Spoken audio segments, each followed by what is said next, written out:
الشيطان الرجيم. بسم الله الرحمن الرحيم. يا أيها الناس اعبدوا ربكم الذي خلقكم والذين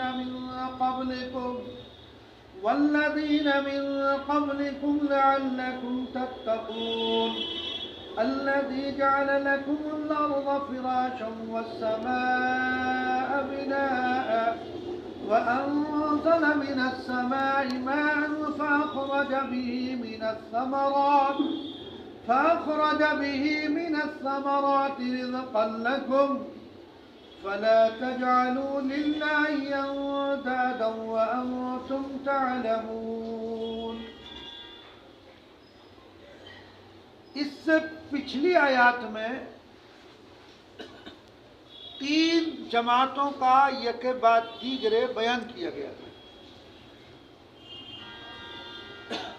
اولاً متقین کا ذکر کیا گیا. دوسرے نمبر پر 2 آیتوں میں کافرین کا تذکرہ کیا گیا اور پھر اس کے بعد منافقین کا تذکرہ کیا گیا. تو 3 گروہوں کا تذکرہ اس سے پچھلی آیات کے اندر کیا گیا اور ان گروہوں کا تذکرہ کرنے کے ساتھ ساتھ ان کے اوصاف، ان کی جزا اور سزا اور ان کا انجام بھی بیان فرما دیا گیا. ان تینوں قسم کے گروہوں کو خطاب کر کے اس وقت 2 آیات پڑھی گئی. اس آیت شریفہ میں تینوں گروہوں کو خطاب کر کے وہ دعوت پیش کی گئی ہے جس کے لیے قرآن نازل ہوا.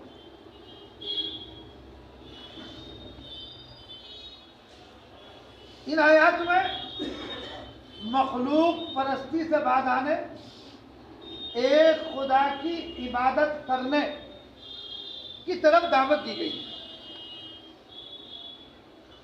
اور تینوں گروہوں کو جو ان آیات کے مخاطب ہیں ہر صورت میں معنی الگ الگ ہے.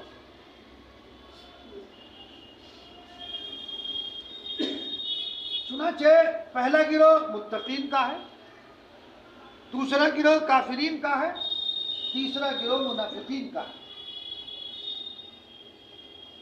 کافروں کو تو یہ دعوت دی گئی آیت میں اس طور پر کہ تم نے جو اللہ کی الوہیت میں شریک ٹھہرا رکھا ہے، شرک سے بعد آ جاؤ، توحید پر آ جاؤ، توحید کو اختیار کرو. اور جو متقین ہیں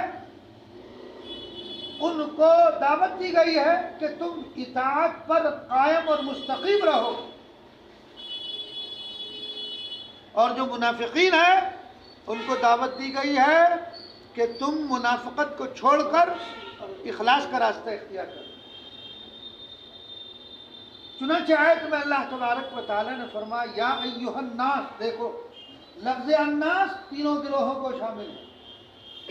ناس سے اللہ تبارک و تعالی خطاب فرما رہے ہیں.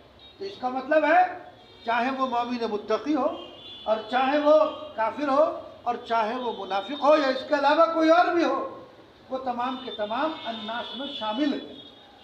یا ایھا الناس، اے لوگو، اعبدوا ربکم الذی خلقکم، عبادت اختیار کرو اپنے پروردگار کی. دیکھو اللہ تبارک و تعالیٰ نے یہاں پر تینوں گروہوں کو مخاطب کر کے ایک رب کی عبادت کی طرف متوجہ کیا گیا اور ہر صورت میں معنی ہم نے الگ الگ آپ کو بتا دیے اور اس کے ساتھ ساتھ اس پر واضح دلائل بھی دیے گئے، دلیل بھی ساتھ ذکر کی گئی ہے. یعنی عبادت کی طرف بلایا گیا ہے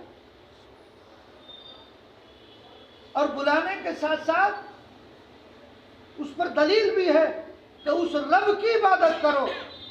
تو رب کی عبادت کیوں کریں؟ یہ سوال پیدا ہوگا کہ رب ہی کی عبادت کیوں کی جائے، کسی اور کی عبادت کیوں نہیں کر سکتے؟ اس پر دلیل بھی دی گئی. اور یہاں پر ایک خاص نقطہ ہے، اللہ نے یہ نہیں فرمایا کہ میری عبادت کرو، یا یہاں یہ نہیں کہا گیا اللہ کی عبادت کرو، یہاں لفظ کیا استعمال کیا گیا؟ یا ایھا الناس اعبدوا ربکم، لفظ رب استعمال کیا گیا، اور پھر اس پر دلیل بھی دی گئی ہے کہ رب ہی کی عبادت کیوں کی جائے۔ رب کے معنی پرورش کرنے والا، رب کے عربی میں 14 معنی آتے ہیں۔ عربی دنیا میں سب سے زیادہ وسیع زبان ہے، اتنی وسیع زبان دنیا میں کوئی اور نہیں ہے، صرف عربی ہے، اور عربی کی عجیب و غریب خصوصیات ہیں۔ عربی میں ہر لفظ، یعنی لفظ رب کے میں بتایا کہ 14 معنی میں استعمال ہوتا ہے، لیکن جہاں وہ لفظ استعمال ہو رہا یہ وہی پہچان سکتا ہے جو اس کو جانتا ہوگا، جو عربیت سے واقف ہوگا کہ یہاں رب کے معنی کیا ہے، ورنہ ہر جگہ لفظ کے معنی، لفظ رب کے معنی ہر جگہ تربیت اور پرورش کے نہیں آتے، تو یہ وہی سمجھ سکے گا جو جانتا ہوگا، اور جو نہ جانتا ہوگا وہ نہیں سمجھ سکے گا۔ تو لفظ رب استعمال کیا ہے، میری عبادت کرو، اللہ کی عبادت کرو، یہ نہیں کہا رب کی عبادت کرو، اس لیے کہ وہ تربیت کرنے والا، رب کا معنی پرورش کرنے والا، تربیت کرنے والا، پھر اس پر دلیل بھی دی گئی۔ چنانچہ فرمایا اے لوگو عبادت اختیار کرو اپنے پروردگار کی، پروردگار ہی کی عبادت کیوں کرے؟ اس لیے الذی خلقکم، پہلی دلیل، جس نے تمہیں پیدا کیا۔ پیدا کرنے والا کون ہے؟ اللہ ہے، جو تمہاری تربیت کر رہا ہے، جو تمہاری پرورش کر رہا ہے، وہی تمہیں پیدا کرنے والا ہے، لہذا جب وہ پیدا کرنے والا ہے عبادت بھی اسی کی ہوگی۔ ان صفات رب کی صفات خاصہ کا تذکرہ ان آیات میں کیا گیا۔ یہ صفات کسی میں پائی جاتی ہو تو لائے سامنے، دنیا میں کوئی بھی انسان نہیں بنا سکتا، انسان نہیں بنا سکتا، کوئی بنائے تو لائے۔ یہ تو قرآن نے جگہ جگہ دعویٰ کیا، اللہ تبارک و تعالیٰ نے چیلنج بھی کیا ہے، بنا کر دکھائے، کوئی نہیں بنا سکتا، کسی میں یہ ہمت نہیں ہے، بنانے والی ذات صرف اور صرف اللہ کی ہے۔ تو یا ایھا الناس اعبدوا ربکم، اے لوگوں تم اپنے پروردگار کی عبادت کرو، اور عبادت کا معنی اپنی پوری طاقت مکمل فرما برداری میں صرف کرنا، اور خوف عظمت کے پیش نظر نافرمانی سے دور رہنا، یہ ہے عبادت کے معنی۔ یعنی اللہ تبارک و تعالیٰ کے احکامات کو عاجزی کے ساتھ، ادب کے ساتھ ماننا۔ اب اس میں نماز بھی آ گئی، روزہ، زکوٰۃ، حج وغیرہ، یہ تمام اعمال جو ہے یہ عبادت میں شامل ہیں۔ صحیح عقائد، معاملات، سیاسیات، آداب معاشرت، اخلاقیات وغیرہ، یہ بھی سب اس میں شامل ہیں۔ گویا ہر کام اللہ کے احکام کے مطابق کرنا یا نہ کرنا، یہی عبادت کا مفہوم ہے۔ جس چیز کا اللہ نے حکم فرما دیا اس کو کرنا، اور جس چیز سے منع کر دیا اس سے رک جانا، اسی کا نام تو بندگی ہے۔ بندگی اسی کا نام ہے کہ رب نے جو حکم دے دیا اسے ماننا، رب نے جس چیز سے منع کر دیا ہمیں اس سے بچنا ہے۔ اس لیے فرمایا یا ایھا الناس اعبدوا ربکم الذی خلقکم، تو پہلی دلیل کیا ہوئی؟ اس نے تمہیں پیدا کیا ہے، پیدا کرنے والا صرف اور صرف اللہ تبارک و تعالیٰ ہے، اس کے علاوہ کوئی اور نہیں، پہلی دلیل۔ دوسری دلیل والذین من قبلکم،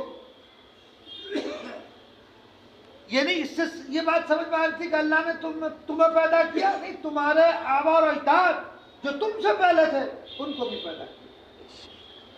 یہ دوسری دلیل ہے. جو تمہیں پیدا کرنے والا ہے اور تمہارے آبا و اجداد کتنے گزر چکے ہیں ان سب کا پیدا کرنے والا بھی کون ہے؟ رب ہے. جب وہ جس نے تمہیں پیدا کیا اور تمہارے آبا اور اجداد کو بھی پیدا کیا، اور مقصد کیا ہے؟ لعلکم تتقون، تاکہ تم پرہیزگار اور متقی بن جاؤ، تاکہ تم جہنم سے بچ جاؤ. ظاہر بات ہے کہ جس رب نے تمہیں پیدا کیا ہے، جب تم اس کی عبادت اور بندگی کرو گے، متقی اور پرہیزگار بن جاؤ گے، تو ظاہر بات ہے جہنم سے تو خود بخود بچ جاؤ گے. تو یہ اطاعت اور یہ بندگی تمہاری نجات کا ذریعہ بن جائے گی. فَلَعَلَّكُمْ تَتَّقُونَ. 2 دلیلیں ہو گئی. تیسری دلیل، الَّذِي جَعَلَ لَكُمُ الْأَرْضَ فِرَاشًا. خدا بند قدوس نے اس انسان کو پیدا کیا ہے نا. دیکھو اس پیدائش میں اللہ کا کوئی فائدہ نہیں، تمہارا فائدہ.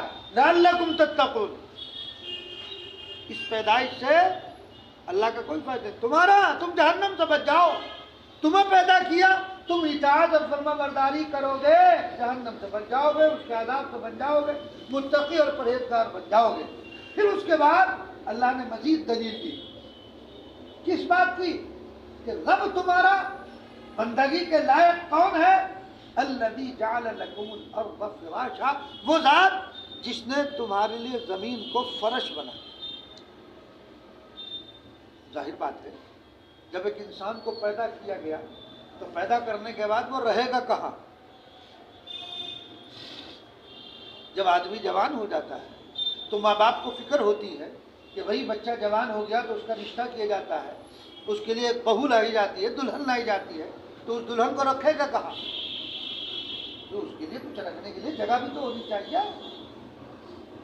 نچے ماں باپ کو سب سے پہلے فکر ہوتی ہے کہ اس کا مکان بن جائے، اس کا کمرہ بن جائے. کمرہ جب بن گیا ساری چیزیں، پھر جو ہے رشتہ ڈالتے ہیں. تو اس انسان کو اللہ تبارک و تعالی نے پیدا کیا، اور اس کو پیدا کرنے کے ساتھ ساتھ اسی کی سہولت کے لیے کیا انتظام کیا؟ زمین کو فرش بنا، جہاں چاہے جا، گھوم ٹہل. لیکن زمین کو جو بنایا اللہ نے وہ ایسا بنایا، نہ تو اتنا نرم کہ آدمی چلے تو دھس جائے، نہ اتنی سخت کہ اگر آپ اس کو کھود کر اپنی ضرورت مکان کی تعمیر کرنا ہے، کوئی اور کام ہے، وہ خود نہ سکے. ایسا بھی نہیں بنایا کہ لوہے کی طرح بالکل، بلکہ تم اگر چلو تو دھسے گی نہیں. تم اگر اس پر کچھ اپنا مکان بنانا چاہو، اس کو کھودنا چاہو تو یہ خود بھی جائے گی. تو اللہ نے اس کو ایسا بنایا تمہارے فائدے کے لیے. اس میں اللہ کا کوئی فائدہ نہیں، صرف اس انسان کے فائدے کے لیے اللہ نے تو اس زمین کو فرش بنا دیا. چلو تو دھسے نہ، اتنی نرم بھی نہیں کہ چلو تو دھس جائے، ایسا بھی نہیں، اور نہ ایسا اتنی سخت کہ تم اگر اس کو کھود کر مکان بنانا چاہو، مسجد بنانا چاہو، مدرسہ بنانا چاہو، یہ کوئی اور ضرورت کی چیز وہاں پر بنانا چاہو تو خود نہ سکا، ایسا بھی سخت نہیں بنایا. تو جس نے زمین کو تمہارے لیے فرش بنایا وہی عبادت کے لائق ہے، اسی کی عبادت کی جائے گی. تو الذی جعل لکم الارض فراشا، زمین بن گئی، آپ نے زمین کو ہموار کر لیا، ٹھیک ہے. پھر ظاہر بات ہے کہ پہلے آدمی زمین خریدتا ہے، مکان بنانے کے لیے تو زمین چاہیے، کمرہ بنانے کے لیے پہلے زمین چاہیے، اور زمین بھی لے لی.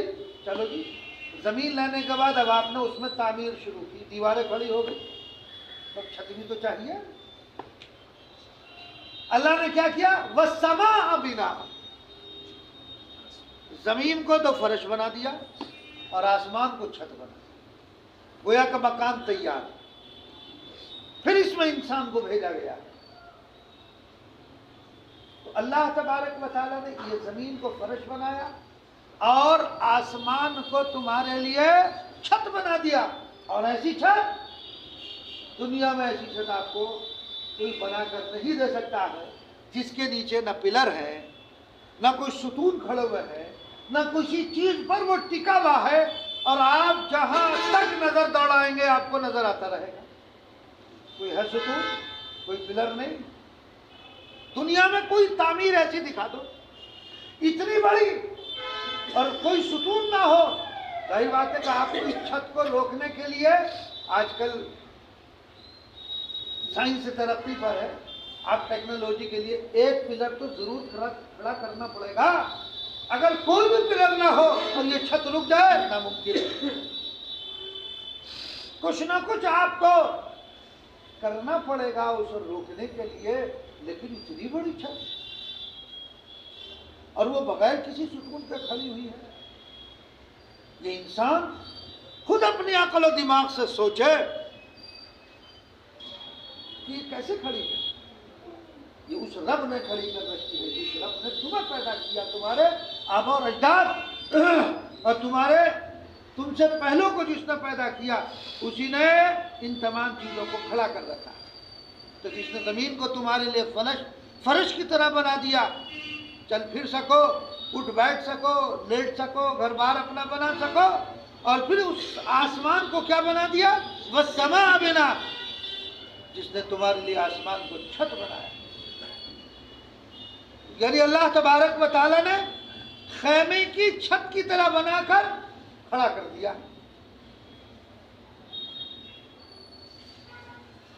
گویا یوں سمجھو کہ یہ سارا عالم بمنزل ایک مکان کے ہے، پورا عالم بمنزل ایک مکان کے ہے، کہ آسمان اس کی چھت ہے، زمین اس کا فرش ہے،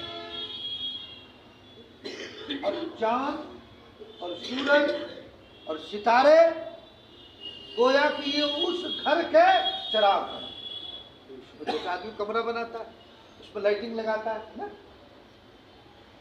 ایسا ہی اللہ تبارک و تعالیٰ نے گویا کہ ایک گھر بنایا، منزل مکان کے فرش اور اس کی چھت آسمان، اور اس میں اللہ تبارک و تعالیٰ نے شمع روشن کر دی۔ کہیں کے ذریعے؟ ستاروں کے ذریعے، چاند اور سورج کے ذریعے، پورا ایک مکان گویا کہ بن گیا۔ دلیل ہو گئی، پانچویں دلیل، وَأَنزَلَ مِنَ السَّمَاءِ مَاءً، پھر کیا کیا گیا؟ برسایا آسمان سے پانی، آسمان اور وہاں سے پانی گر رہا۔ یہ کون برسا رہا؟ اللہ۔ ایک دلیل یہ ہے، کس بات پر؟ ربوبیت پر، تربیت اور پرورش کرنے پر۔ ظاہر بات ہے مکان بن گیا تو مکان بننے کے بعد جو زندگی ہے نا، ان زندگی کو گزارنے کے لیے بنیادی چیز پر تو ضرورت ہے، بنیادی سانس لینے کے لیے ہوا بھی چاہیے، ہے نا، اور پانی اس کی بنیادی ضرورت ہے جس کی ہمیں قدر نہیں اور یہ اس نعمت کو اللہ نے اتنا عام کر دیا، اتنا عام کر دیا، جو مدار زندگی ہے۔ پانی اگر آدمی نہ کھائے تو چل جائے گا ایک دو وقت، لیکن پانی نہ ملے تو مر جائے گا، اور اس کو اتنا سستا کر دیا، اسی لیے ہم اس کی قدر نہیں کرتے۔ لیکن پوچھو پانی کی قدر ان لوگوں سے جو صبح ہی قطار لگاتے ہیں، اور قطار لگا کر پانی، اس کو بولتے ہیں میٹھا پانی اور کھارا پانی ہے۔ ہمارے ہاں تو کھارے کو جانتے نہیں، سارا میٹھا ہی میٹھا ہے۔ اللہ تعالیٰ نے ہمارے اس خطے کو ایسا جو ہے سرسبز و شاداب اور پانی کی نعمت سے گویا کہ جنت ہے۔ تو پانی اللہ نے آسمان سے پانی نازل کیا، فَأَخْرَجَ بِهِ مِنَ الثَّمَرَاتِ رِزْقًا لَكُمْ، پھر نکالا بذریعہ اس پانی کے پھلوں سے غذا کو تم لوگوں کے واسطے۔ تو بارش جو زمین مردہ تھی، اس مردہ زمین کو اللہ تبارک و تعالیٰ نے اس پانی کے ذریعے جو آسمان سے نازل کیا، زندہ کر دیا۔ آپ دیکھ لیجیے آج بھی جو راجستھانی علاقہ ہے جہاں پانی کی بڑی قلت ہے، کھیتی بارش کے پانی سے ہوتی ہے، تو وہ جو زمین تھی اور وہاں پانی کا کوئی ذریعہ نہیں، اللہ نے آسمان سے پانی کو نازل کیا، زمین نے پانی کو اپنے اندر جذب کیا، اور جذب کرنے کے بعد پھر اللہ نے تمہارے لیے اس سے روزی پیدا کی، کھانے پینے کی چیزیں، غلہ، ترکاریاں، جی سبزیاں، پھل، میوے، یہ سب اسی زمین سے اگ رہے ہیں۔ تو یہ تمام کا تمام انتظام کس نے کیا؟ یہ اللہ تبارک و تعالی نے فرمایا۔ دیکھو انسان یہ سوچے کہ یہ ترکاریاں تو میں پیدا کر رہا ہوں،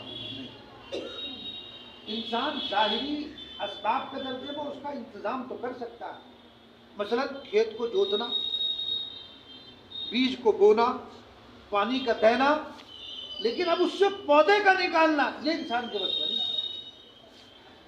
انسان بیج ڈال سکتا ہے، اس میں ہل چلا سکتا ہے، پانی دے سکتا ہے، لیکن پودا نہیں نکال سکتا۔ پودا نکالنے والی ذات تو اللہ ہی ہے۔ پھر پودا نکلا، آپ نے گیہوں کا ایک بیج ڈالا ہے نا، گیہوں کا ایک بیج ڈالا اور ڈالنے کے بعد نکلا، اور ڈالا تھا ایک، بالیاں کچھ میں آئی، ایک بالی میں کتنے بیج ہیں آپ دیکھ رہے ہیں؟ بالی میں یعنی ایک پیڑ پر ایک جو پودا نکلا اس پر کتنی بالیاں ہیں، پھر ہر بالی میں کتنے بیج ہیں، کتنے دانے اس کے اندر ہے، یہ کون پیدا کر رہا ہے؟ یہ اللہ کا کام ہے، یہ بندہ نہیں کر سکتا۔ زمین کو پھاڑ کر جو پودا نمودار ہوتا ہے، آدمی نے بیج ڈال دیا، زمین میں ملا دیا، چلی گئی، لیکن اب اس بیج سے ہراپن اور اس کی جو کوپل نکلی اور وہاں سے جو زمین پھٹی اور زمین پھٹنے کے بعد وہ باہر نمودار ہوا، یہ کام اللہ کا ہے، کسی اور کا بندہ نہیں کر سکتا، یہ صرف اور صرف خدا بند پرجوش کا کام۔ یہ ترکاریاں، یہ میوے، اب دیکھیے خدا بند قدوس کی قدرت کا مظہر، زمین ایک، عربی میں لفظ ارض کہتے ہیں زمین کو، اب کہیں بھی وہ زمین ہو، لیکن پوری دنیا کی جو زمین ہے اس کو زمین ہی کہیں گے، ارض زمین ہی کو کہیں گے پوری دنیا کی، لیکن ہر جگہ کی زمین کی خاصیت الگ ہے، یہ اللہ کی قدرت۔ آپ اگر زعفران سہارنپور میں پیدا کرنا چاہو نہیں ہو سکتی، نہیں ہوگی، کشمیر میں ہو رہی ہے، فرانس جرمن میں ہو رہی ہے، ہمارے یہاں نہیں ہو سکتی، زمین ایک ہے، لیکن ہر زمین کی خاصیت یہ الگ ہے، زمین کی خاصیت الگ الگ ہے۔ جس انسان کو اللہ نے پیدا کیا، سارے انسان ایک نہیں ہے، ہر ملک، ہر خطے کے انسان، ان کے مزاج، ان کی زبانیں مختلف ہیں۔ ہمارا ہی ہندوستان لے لیجیے، اتنا بڑا ہندوستان، کتنی زبانیں ہیں، کیرلا میں چلے جائیے وہاں کی زبان الگ ہے، بمبئی میں چلے جائیے مراٹھی زبان ہے، وہاں کی وہ الگ زبان ہے، ہمارے یہاں یو پی کی زبان الگ، ہر ایک کی زبان الگ ہے، تو یہ زبانوں کا اختلاف، رنگوں کا اختلاف، ہر انسان ایک جیسا نہیں ہے۔ ایک باپ کی 5 اولاد ہے تو 5 کا مزاج ایک نہیں، 5 کی رنگت ایک جیسی نہیں، فرق ہوگا، مزاج کا فرق ہوگا ہر ایک کا۔ تو یہ جو مزاجوں کا فرق ہے، زمینوں کی خاصیتیں الگ الگ ہیں، تو اس میں کیا زمین میں کوئی ایسی چیز رکھ دی گئی ہے جس سے یہ خاصیتیں پیدا ہو رہی؟ نہیں، یہ سب اللہ کی پیدا کی ہوئی، یہ دلیل ہے اللہ کی وحدانیت پر، اس کی ربوبیت پر، اس کی ربوبیت پر یہ دلیل ہے۔ وہ تربیت کر رہا، پرورش کر رہا، اور اس کی پرورش اور تربیت کے انداز میں نرالا ہے، اس کی تربیت اور پرورش کے انداز الگ الگ ہے، نرالے ہیں۔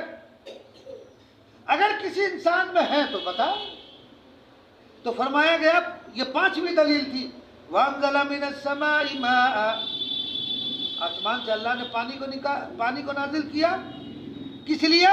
فَأَخْرَجَ بِهِ مِنَ الثَّمَرَاتِ رِزْقًا لَكُمْ، اس پانی کے ذریعے اس زمین سے تمہارے لیے اللہ تبارک و تعالی رزق نکالے، پھلوں کی شکل میں، سبزی کی شکل میں، ترکاریوں کی شکل میں، میوہ جات کی شکل میں. تو 5 قسم کے دلائل اللہ تبارک و تعالیٰ کے معبود اور اس کی ہی عبادت کرنے کے لیے دیے گئے، تاکہ ہر انسان غور کرے کہ اس کو عدم سے وجود میں لانے والا کون ہے، نیست سے ہست کرنے والا، ایک قطرہ ناچیز سے حسین اور جمیل انسان پیدا کرنے والا کون ہے؟ اللہ. لہذا اللہ تبارک و تعالیٰ نے اس انسان کو جو عقل اور فہم اور شعور دیا، وہ سوچے، غور کرے. اگر وہ اپنی سوچ کا رخ صحیح رکھے گا تو وہ اللہ کی وحدانیت کا قائل ہوئے بغیر رہ نہیں سکتا. یہ تمام چیزوں پر، ان تمام دلائل پر اگر انسان غور کرے تو غور کرنے کے بعد وہ انسان کیا کرے گا؟ آسمان کو بنانے والا، زمین کو بنانے والا، انسان کو بنانے والا، اس پر انسان غور کرے تو وہ اس بات کا قائل ہو جائے گا کہ اللہ کے علاوہ کوئی پیدا کرنے والا، پرورش کرنے والا کوئی نہیں. تو یہ تمام کی تمام چیزیں اللہ کی ربوبیت پر، اس کے وجود پر، اس کی وحدانیت پر دلیل ہے. چنانچہ اسی آیت کے تحت میں علامہ ابن کثیر رحمۃ اللہ علیہ نے لکھا کہ حضرت امام مالک رحمۃ اللہ علیہ سے ہارون رشید نے پوچھا کہ اللہ تبارک و تعالیٰ کے وجود پر کیا دلیل ہے. اس نے پوچھا، ہارون رشید نے امام مالک رحمۃ اللہ علیہ سے پوچھا کہ اللہ کے وجود پر دلیل کیا ہے. تو امام مالک رحمۃ اللہ علیہ نے فرمایا، زبانوں کا مختلف ہونا، آوازوں کا جدا گانا ہونا، لب و لہجے کا الگ ہونا ثابت کرتا ہے کہ خدا تعالیٰ ہے. یہ تمام کے تمام لہجے، ہر زبان کے الگ، یہ کس نے پیدا کیے؟ اس کا سکھانے والا کون ہے؟ اللہ ہی تو ہے. اس کے علاوہ کوئی اور چیز نہیں. امام ابو حنیفہ رحمۃ اللہ علیہ سے ایک موقع پر یہی سوال کیا گیا تھا کہ اللہ کے وجود پر کیا دلیل ہے کہ اس کارخانے عالم کو اللہ چلا رہا. چند دہریوں نے یہ سوال کیا تھا. امام ابو حنیفہ سوچ میں پڑ گئے، سوچنے لگے. تو انہوں نے پوچھا کیا سوچ رہے ہیں؟ کہ میں سوچ رہا ہوں کہ کشتی ہے، وہ پانی میں ادھر سے آ رہی ہے، ادھر سے جا رہی ہے، اس کا کوئی چلانے والا نہیں ہے، وہ ملا ہے. کوئی ملا نہیں ہے اس کا چلانے والا. سامان ڈھوتی ہے، ادھر سے لے کر جاتی ہے، خود سامان اس میں سوار ہوتا ہے، وہ ادھر سے اٹھاتی ہے، ادھر لے کے جاتی ہے. تو میں غور کرتا ہوں کیسے ہو سکتا ہے. ایک آدمی یہ کہہ رہا ہے کہ کشتی ادھر سے ادھر جاتی ہے، کوئی چلانے والا نہیں. کہنے لگے امام ہو کر اتنی بڑی بات، اس میں بھی کوئی سوچنے کی بات ہے، اس میں بھی کوئی غور کرنے کی بات ہے. مطلب کشتی بغیر چملا کے کیسے چل سکتی ہے؟ سامان بغیر کسی کے سوار کرنے کے سوار کیسے ہو سکتا ہے؟ وہ کیسے ادھر سے ادھر آ سکتی ہے خود بخود؟ اتنا ممکن ہے، عقل نہیں کہتی. تو امام ابو حنیفہ رحمۃ اللہ علیہ نے فرمایا جب ایک چھوٹی سی کشتی بغیر ملا کے، بغیر چلانے والے کے نہیں چل سکتی، تو اتنا بڑا نظام بغیر رب کے کیسے چل سکتا ہے؟ اتنا بڑا نظام کہ بغیر چلانے، اس میں کوئی چلانے والا ہے. ہر چیز ایک اپنے وقت کے اعتبار سے، سورج اپنے وقت پر نکلتا ہے، غروب ہو جاتا ہے، چاند اپنے وقت پر نکلتا ہے، پھر غروب ہونا شروع ہوتا ہے، چھوٹا ہوتا ہے، پھر وہ بڑا ہونا شروع ہو جاتا ہے. یعنی اس نظام میں حبہ برابر بھی کمی یا زیادتی نہیں ہوتی. جو نظام فٹ کر دیا گیا، دنیا کا کوئی نظام ایسا نہیں ہے کہ جو ایک اپنے رفتار سے چل رہا، اس میں کبھی نہ کبھی کمی اور زیادتی ہوتی رہتی ہے. لیکن یہ رب کا نظام ہے بنایا ہوا،